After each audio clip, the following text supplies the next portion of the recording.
Elderly ex-cop and wife shot dead in St. Thomas Yard. Hi again and welcome. This is Links 007 TV News Report, and we'll be right back with the full details to come.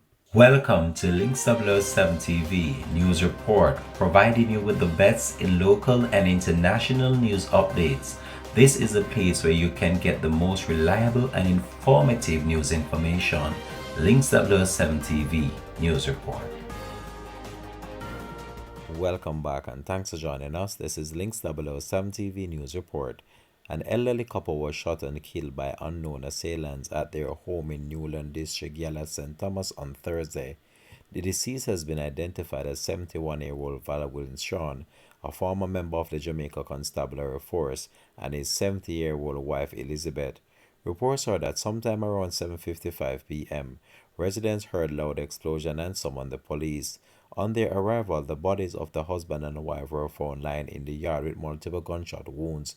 A grey Toyota Axia motor car was seen in the yard with the front door open. No motive has yet been established for the killing so far, according to investigators. The police have since commenced an investigation. This has been Links 007 TV News Report. Thanks for watching.